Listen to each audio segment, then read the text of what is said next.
Welcome to the Successfully Unemployed Show. My name is Dustin Heiner, and I'm here to help you learn how to quit that JOB, that just over broke job, by any means possible. And today I'm bringing on an expert who has a fantastic business, as well as a podcast and writing a book and all that great stuff. I have Vincent Pugliese on the show with me. Vincent, thank you so much for being here on the show. Thank you, my friend. It's a pleasure to be here. Now, tell me, how do you make money to provide for yourself and your family without working that dead-end job? Yeah, it's a great question. It's the one everybody wants to figure out, right? Right now, for me, it's a handful of things. We have multiple streams. We have a membership site for entrepreneurs, for creative entrepreneurs. We call it lonely entrepreneurs because we realized that though a lot of us are getting that freedom that we're going towards away from our jobs, when we do it on our own, it's real kind of alone. We're alone. Our brother-in-law doesn't understand. Our parents don't understand. We get kind of blank stares. So when we created this community, it was like, well, I just needed a place where other people understood where I was coming from. I didn't realize that was going to be a common tie-in. I had a different idea for what it was, and that was what kept coming. So there's a membership for that. There's an elite mastermind level for that. There's a lower level that's just content only. That's not community. On top of that, there are affiliates. There's books. There are speaking engagements. There's coaching, and there's consulting from that. So that's 7 or 8 of the different streams that come in.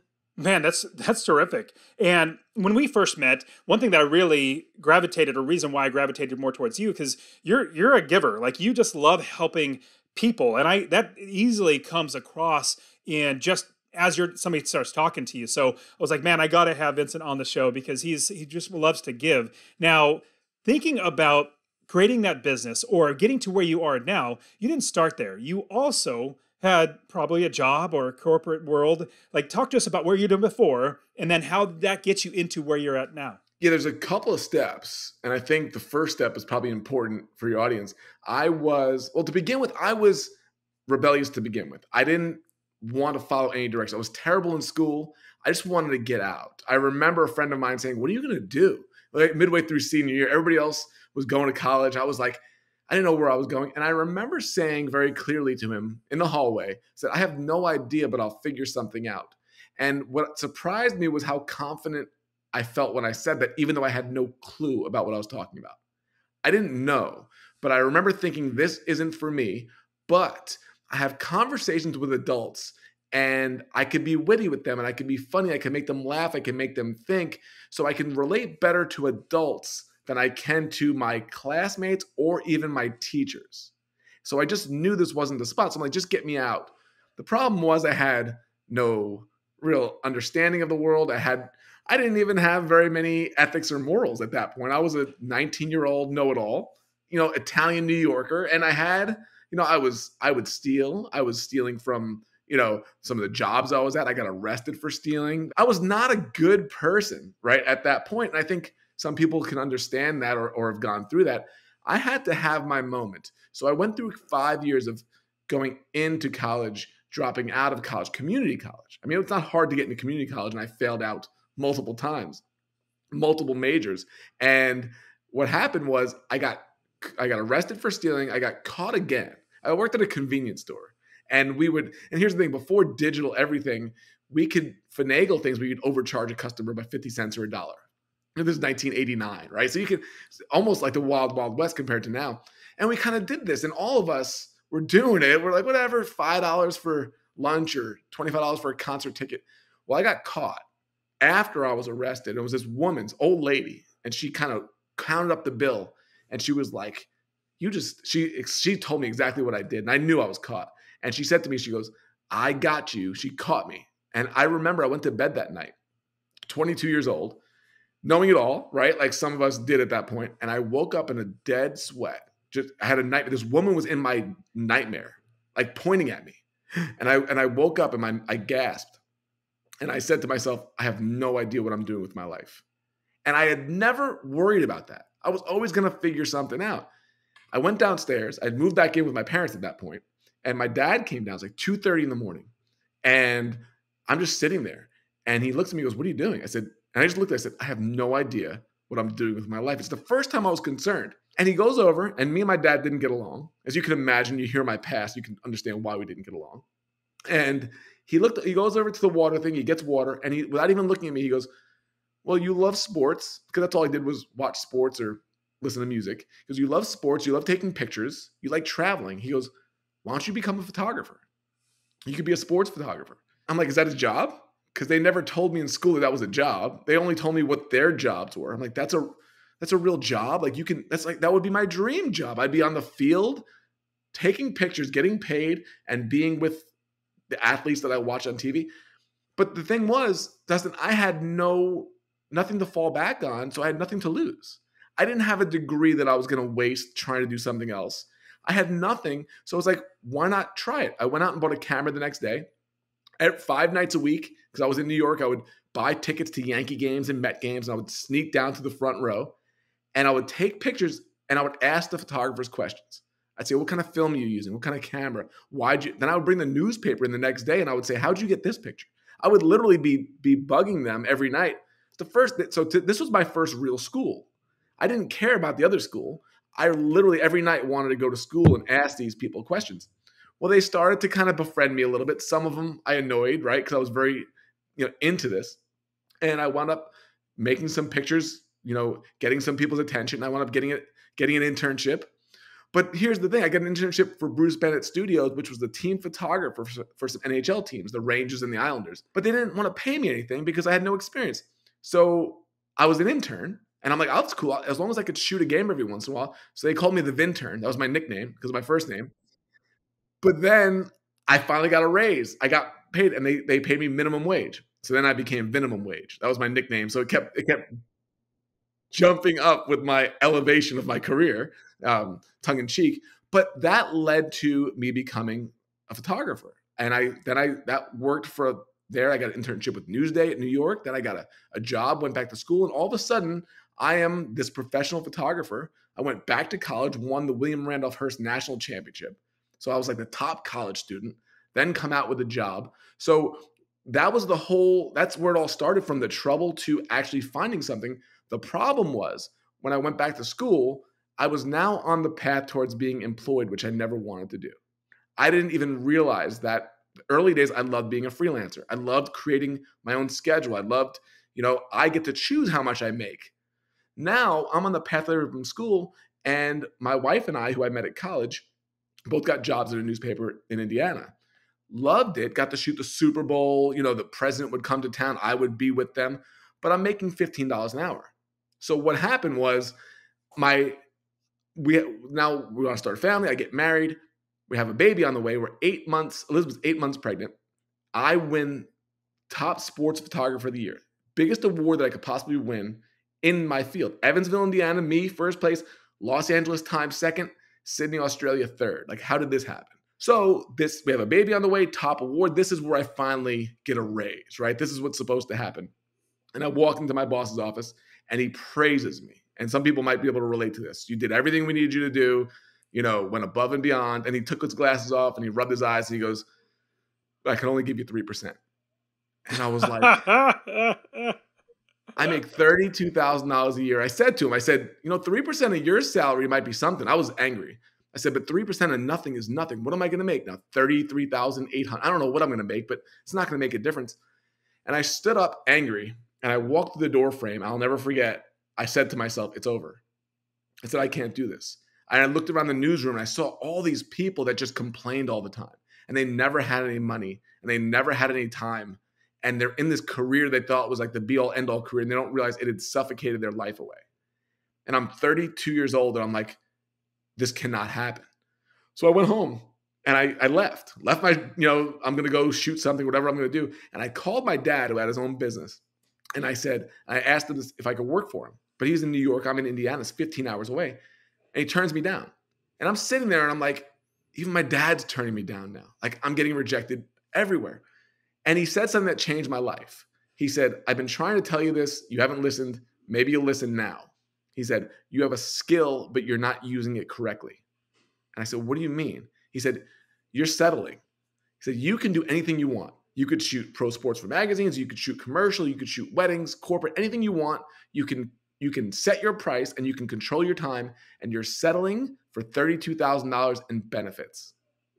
And when your dad tells you that, it's a kick in the gut.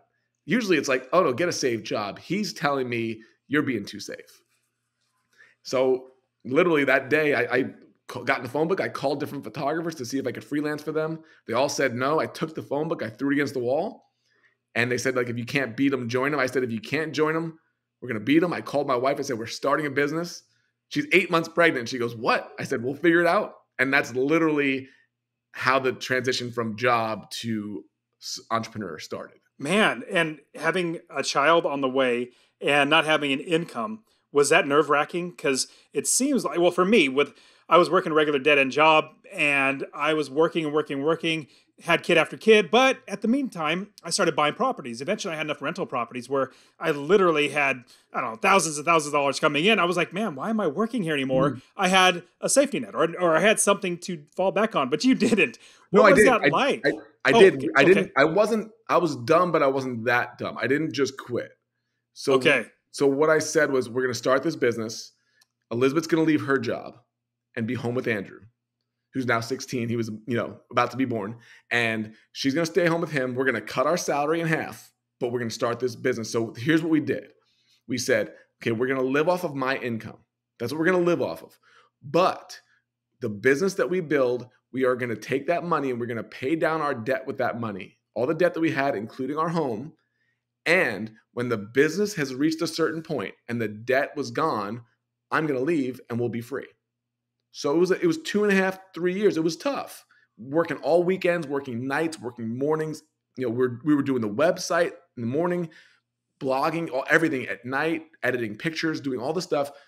But as the thing is, as the business grew, Dustin, as we started making more money, every bit of that paid down our debt. So it's like it was this double whammy of security was going up and risk was going down at the same exact moment.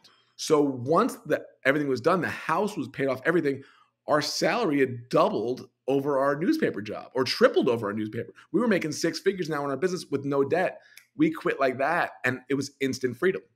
The next week I had nothing committed, one shoot to do, all the time in the world and no money problems. And it was like, how in the world did that just happen? So that's the transition that we made. Well, the reason why there's 2 words that come to mind as the reason why you were able to do this. It's called delayed gratification.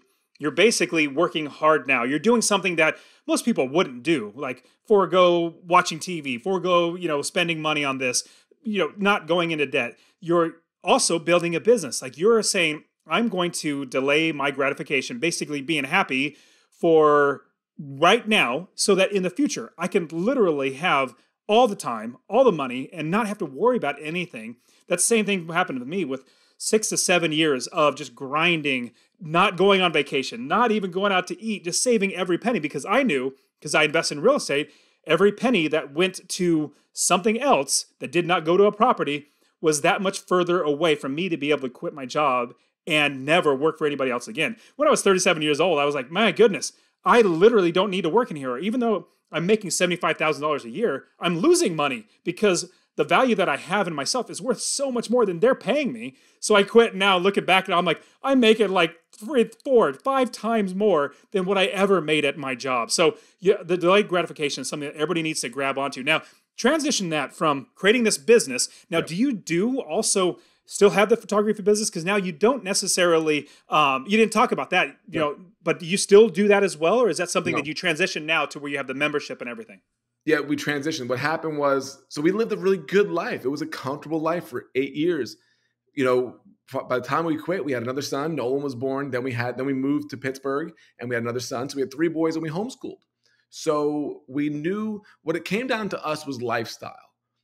And I don't mean lifestyle like jets and Ferraris and Lamborghinis. I mean lifestyle like time with our kids and freedom and do whatever we want to do. It didn't require that much money to live the life that we wanted.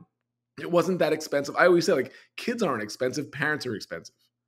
Parents make kids expensive. They're not.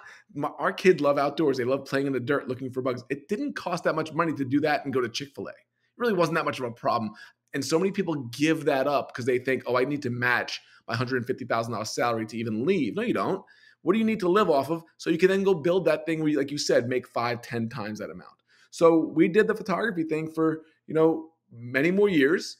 And then we went, we freelanced. We started a wedding photography business, which made really good money. We did commercial, corporate, all that type of stuff. And then this was the transition around 2016. I was like, I'm kind of just not challenged at all. Every time I would get, kind of dull, I would change it. I would say, I'm going to shoot this different way, or change lighting, or change styles. I had run out of changes to really, I need to be evolving. I just didn't feel like I was evolving. And then I did a wedding. Elizabeth and I both did a wedding where I was going through an adrenal fatigue. And it was the worst thing I'd ever went through in my life. Couldn't sleep, wake up at 2:00 in the morning and don't fall back asleep for 6, 8, 10 months that went on. It was brutal. During that time, we had a wedding, and I was so tired that I went to the groom's house to get ready for the getting ready pictures, shot the entire day, including the reception, and drove home and thought, I don't remember anything. And normally all the pictures are going through my head. Did I get this one? Did I have the good? I didn't remember any of it. I was so tired. And I remember thinking, this is going to be our first real complaint. Like, they're going to come back to us. And what happened was Elizabeth processed the pictures, sent it to them, and they emailed back, and I was dreading it. And she goes, you got everything. You got every moment you captured. And Elizabeth's like, oh my God, what a relief. And I said, I'm done. And she's like, what do you mean? I'm like, if I can sleepwalk through a wedding and not even know what I did and still do a good job, I'm obviously not challenged with it anymore. And I need something else. So that was literally right around, we decided we're gonna end the wedding business. But at the same time, what was really cool was I was shooting a wedding, and there was a DJ that was a great DJ, but he was terrible at business. He was your classic artist that's great at the art, but not good at the business side or the money side. So during dinner one time over salmon at a reception, before the reception starts, I'm coaching him on his business, and he's taking notes. And I'm like, you could do this, you could do that. And he's like, where'd you learn this? I'm like, this is what I study. I don't study photography. I study business now. He's writing all this stuff down. And the reception starts. He goes, we got to get back out there. He goes, but I need to talk to you more. I said, okay. So I went home, and that was around the time. And Elizabeth said, what are we going to do? And I said, that conversation I had with that DJ, that's what I want to do. I said, if I can get paid to have conversations for a living, that is my dream. That is what I would love to do. And that's literally how the transition from the photography to all this other stuff happened.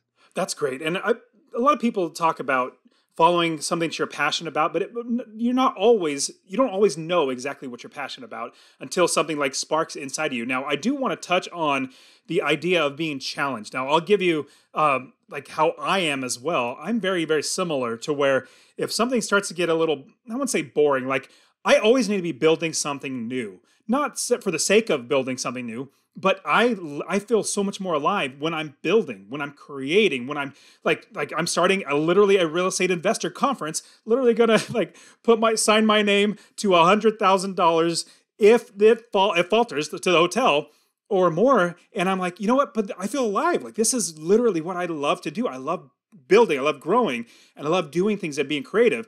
And so would you find that that's just a personality trait? Or is that something that people can kind of grab onto and say, you know what? I need to force myself to get out of my comfort zone so that I can make myself have delayed gratification and then look to the future and say, you know what? This is not my comfort zone, but I need to challenge myself. What are your thoughts about that? I think for some of us, it comes naturally. I think for you and I, it comes naturally.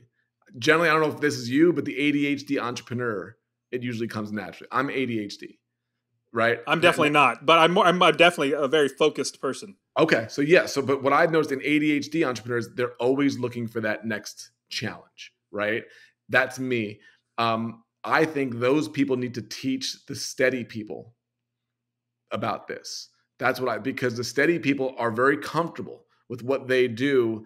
But they always have this angst of they want to try something, but they can never get out of their own comfort zone to do it. I have those conversations all the time. To me, there are days I wake up and I want every client of mine to fire me. And I'm not even joking.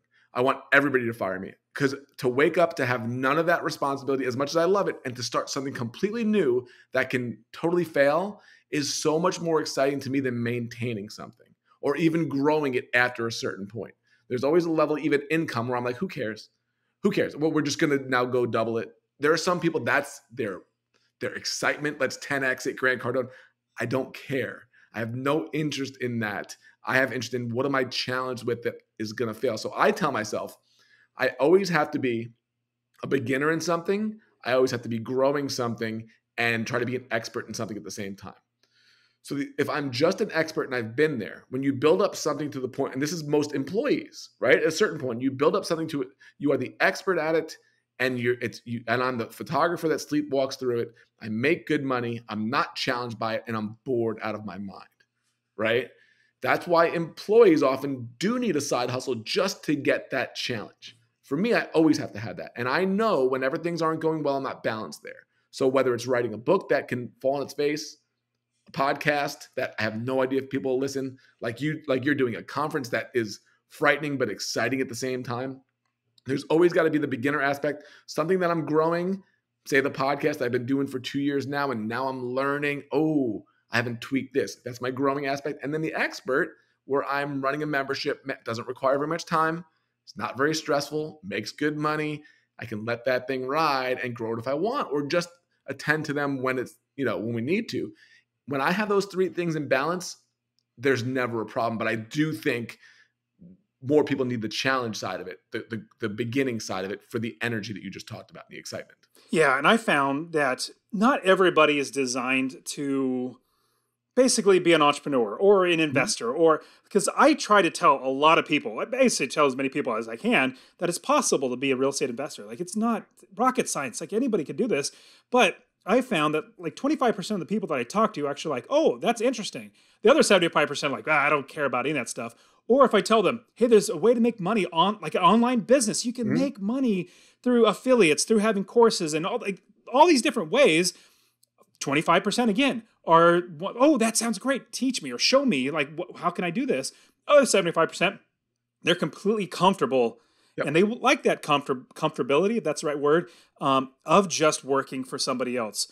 And if you're listening or watching this on YouTube, if you're realizing that you're that 25%, you're the ones that are saying, you know what, I actually know that I can tolerate the risk of starting something new, or at the same time, or on top of that, saying, I really want to get out of my comfort zone because I'm just getting stale here. I'm just not. There's a quote from a movie called Tommy Boy. I love it. The dad, Big Tom Callahan, says, in business, if you're not growing, you're dying. There's no third direction. I said, I 100% agree with that. I always need to be growing. So tell me about that idea of always being growing, because I like the idea of being an expert, being also, you said expert, what were the other two? Beginner, expert, and learning? Be a beginner in something, growing something, and being an expert in something. And got it. So talk to me about that. Like, how do you constantly try to make sure that you're growing in something? Because it's so easy just to be comfortable and just keep going forward with where you're at. Back to what you said, there's like the 75% of people that don't want it. I say, good luck. Enjoy your life. I am not trying to convince those people of anything. The world needs that, and they're happy where they're at. There was a time where I'd be like, no, you need to start. No, they don't. They don't need to start. They're very happy. They want to get their pension, or they want to get their retirement. They want to, whatever they want to do. That's not a world I live in. That's why this world is difficult for me sometimes, because if it's not those type of conversations, I get very bored with small talk. And I find that in a lot of the, I hate to say it, but a lot of the employee conversations I have in my world, I don't really know where to go with it. We talk about the kids, talk about the baseball game, but when I talk to entrepreneurs, man, is it exciting, because they're challenged with something. I was never challenged in a job except for complaining about my boss.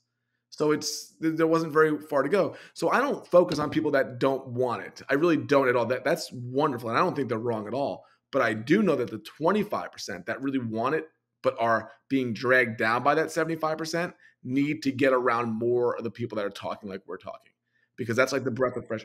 Sorry, go ahead. No, you're 100%. That's a fantastic point that you just made, is being around more people that are like-minded. Now, when I first started investing in real estate, or even starting online businesses, especially real estate, like when you talk about getting a rental property, you'll hear everybody, like your aunts, your next door neighbors, they'll tell, oh, you're getting the real estate. Oh, don't do that. You're going to have somebody tear up the property. You're going to have the 2 a.m. phone calls, the toilets. Like, they'll give you all these reasons why they don't do it. They're naysayers.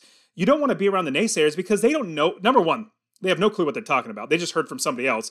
But number two, they don't know how to do it right. And so if you're around people that don't know how to do it right, you're wasting your time.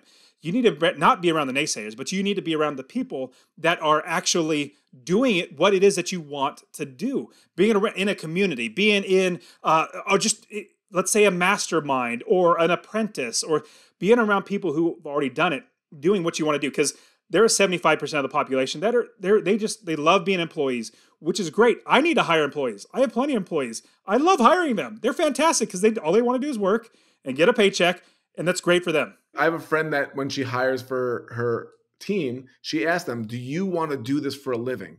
And they're like, the ones that say yes, she doesn't hire because she knows within 6 months, they're going to go off on their own and build their own business. That's wonderful. But the ones that like, no, I would never want to do that. Like, I really want to help out. I'm a number two. Perfect fit. You have to know I'm not an employee. I'm a terrible employee. If I had to get a job again, I'd be fired by 9:03 a.m. on Monday. Me too. Because I'd be like, we got to do it this way. They'd be like, no. I remember that was the moment in my job. My boss, my editor, I came in with all these ideas. I would always come in like, we could try this. And I got so frustrated because they never implemented any of them. And I walked into his office all belligerent, like, I'm going to not bring you any more ideas. And he looked at me and he said, good. And I was like, what? Like, I really thought like he's going to miss out. He didn't want my ideas. Mm-hmm. My ideas were making life more difficult for him. He didn't want it. And I realized this isn't the world. I got to be in a place where I can have ideas and mastermind on it, not be told, good, keep the status quo, leave me alone. That's what I was told. So yeah, it's you have to know what game you're playing and who you're hanging out with. So is there, along with the idea of challenging yourself, if you're in that 25%, somebody that says, you know what, I really like what Vincent has, like the direction he's gone. Is there something that we should do to shake ourselves up? I mean, would it be literally like, I'm going to up and quit? Like you were kind of, oh man, I'm just literally going to start another business. What would you say to somebody that they say, man, I really need to shake things up. I really need to start growing in something. I'm an expert here, but man, it's just, I'm just being stagnant. What would you suggest to them? It's a good question, but a hard question, because what I've learned in doing this in communities and masterminds, not everybody's motivated the same way. So I used to think it would be like, oh, if you do this. What I've learned that for me, and this has helped other people, I tell myself this is going away. What I have now is going away. By the end of the year, or by the end of this quarter, or whatever, mentally it's gone. Even though it's not. Even like everybody's going to quit the membership of the mastermind by December, right? When I do that, it forces me to say, well, if that happened, what would I do? And that's the question you want to ask. If it does go, because everybody's like, oh, my job's secure. No job is secure. Even government employees get laid off. And the worst calls I get, Dustin, are the ones that people that have known me for years, and they knew I wrote a book called Freelance to Freedom, which is telling them how to do it. And then they say, hey, I literally got this during one of my retreats. Guy Dan goes, hey, I just got laid off. What do I do? And I'm like, get a time machine, go back a year, get a DeLorean, go back a year and start over and do all the things that we talk about, like building a network, like helping other people, like connecting people together, like starting content or creating content with no expectations of it growing or making money, that you just need to get better at it. You do it now, you're going to be desperate, and desperation smells. So if you come to me and you go, I just got laid off. Hey, hire me for this. I'm not hiring you. I'm not doing it. I don't trust you right now. You haven't done the work. And I think most people don't get started before they need to get started. So if you have an inkling of doing anything, pretend like what you have is going to be gone at a certain point and start doing the work that makes no money now, because everybody has to do that. There's very few instant successes. I give the example of your favorite band. Like, name your favorite band. And they go, oh, whatever, how much money they make. Well, what was it like when they were writing their first songs? They went into their room or into their studio and they wrote songs and they put chords together and they made no money doing it. But they're still being played today, 20 years later, because you had to put the front-loaded income. It's not passive income. For you too, it's passive income now, but it's really front-loaded because they played those songs in 1979 when nobody listened. And I think there's just a lot of back-end work that needs to be done with no glory before you get there. I imagine you had those same stories, that same example with your life, but people think it comes easy quickly, and it just doesn't. Yeah, that's great insights. Now, let's move into the rapid fire round. The rapid fire round where the questions are short, but your answers don't have to be. So the first question is, You've given us lots of great insights on being an entrepreneur, starting businesses and everything like that. Is there anything else we might have missed? Any question I should have asked that would help us to really start moving forward if we're that 25%? Yeah, there is. It's the question I ask, and it has nothing to do with business, is what kind of life do you want? What life do you want? At least now, because I have people that are telling me, oh, I should do this. I don't want that life. I can do it. And it's the whole adage of like, you're putting your ladder up against the house, but it's the wrong house. So you want to climbing up this 3-story house and you look around and you go, that's great, but I don't want to be in this house. I want to be over there. So for me, I knew what we wanted. We wanted, when we had kids and we were home during the day when they were little, I said, I want us to raise these kids. I want to be with them during their youth. This is what I want. This is what we both wanted. We wanted these memories. We wanted to be able to travel. We wanted to be able to take 3 or 4 months and go on the road, which we've done multiple times as a family, see the country, see the world, be together. That's way different than somebody that wants to build an empire of a business, an $80 million business. Now, we're both entrepreneurs, right? 2 different worlds. Mine is a lifestyle entrepreneur business, right? It's a lifestyle entrepreneur business that I can do when I want, where I want. I need to make a certain amount of money. Above that's gravy. It's not hard to do when you get there, but it's not necessary. So to me, the advice that they would give me, oh, you need to have all this, or you need to have a team around you, you need to have multiple, that's not the world that I live in. Tim Ferriss has like 5 assistants that are contracted. He doesn't even really have staff. Has the biggest podcast, one of the biggest in the world. It's a lifestyle business. Same with Jordan Harbinger. You have to know where you want to go first, because otherwise you're going to build something that might have been what somebody else wanted.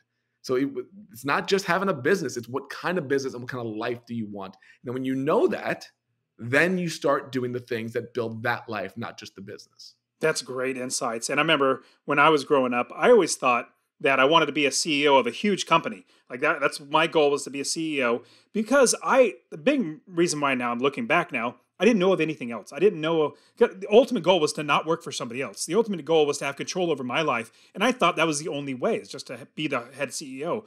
Now, looking back, I'm like, there's so many ways. That's why I created Successfully Unemployed. There's so many ways to actually get there, to where you can design your life the way you want it around you, as opposed to, oh, my dad did this, and I heard about this, so that's the only 2 things I'm going to do. No, there's so many different ways. Okay, so what is one bit of advice you would go back and give your younger self? It could be business or life or anything in that regard. Yeah, it's a great question, because I'm afraid of this question because I've seen Back to the Future too many times. And I know that if I go back in time and I mess something up then, it'll screw everything up now, and I don't want to do that. But if you promise me that nothing gets screwed up now, what I figured out was back when we got out of photography, or when we quit our job, right? And I went into shooting full time. Looking back, that was just when Facebook started. The online world was very new. There were hardly any podcasts. And we had done all the things that needed to be done to teach other people how to do this. But I didn't do it.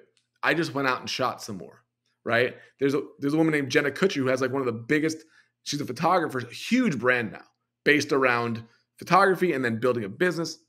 I'm not even sure she was even shooting at that point. We were ahead of the game in terms of our experience. I did nothing with it. We all know John Lee Dumas.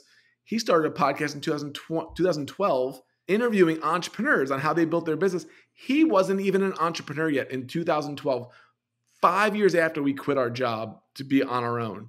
He became an entrepreneur because of the podcast. He wasn't even an entrepreneur yet, and went on to build now one of the biggest podcasts in the space while we shot. And so we wound up creating no content. We wound up helping nobody except our immediate clients. I don't like to think about what would have happened if I actually put the effort in there as well, in terms of if I started a podcast in 2007, if I started writing a daily or weekly blog, if I created a course, we would have been like one of the originals on it in this world, and we didn't do it. So I don't want to change our life. I'm staring at a pool and a lake and I have all the time in the world. It's a wonderful life, but I kind of get a little uncomfortable thinking about we really could have been owning that land before it became, overpopulated. I completely get it. And something that gravitates towards me, a quote that I just love. I think it's probably a proverb or something like that, like a Chinese proverb, but it goes, when is the best time to plant a tree? Well, it was 20 years ago. The next best time is today.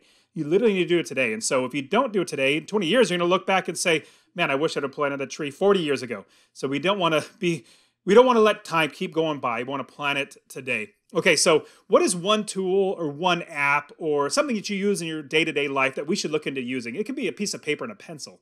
It was a piece of paper and a pencil for me for a while, and my wife wanted to kill me and stab me with the pencil because I would leave notes everywhere. I mean, every post-it, every back of the envelope, I have ideas all the time. She got me a Remarkable 2 for my birthday a month and a half ago, and I absolutely love it. It is a digital tablet that I put all my ideas on. You can email with it, you can draw, you can list everything. It keeps all my stuff in there. I am so thrilled with this thing. I need to get it better organized, but I'm not very much a gadget guy, but this is a gadget that I love. So that's top of my mind in terms of what I've been using. That's cool. Man, Vincent, you give us lots of great insights. I know people are going to want to listen to your podcast, check out everything that you do. You hopefully even check out your membership. So tell everybody how they can find you and reach out to you. Yeah, thank you. Total Life Freedom Podcast is the podcast. It's a daily short form show. We do weekly themes, which is really cool. And then we have an expert on at the end of that to talk about their expertise in that theme. We're almost at 930 episodes now, which is really cool. If you want to check out the podcast, we'd love that. Any information on us, totallifefreedom.com is where all the information about the book and about the upcoming book, The Wealth of Connection, and about the membership on there. Vincent, thank you so much for being on the show. It's been fantastic. So I really appreciate you, man. Thank you, buddy. Appreciate it.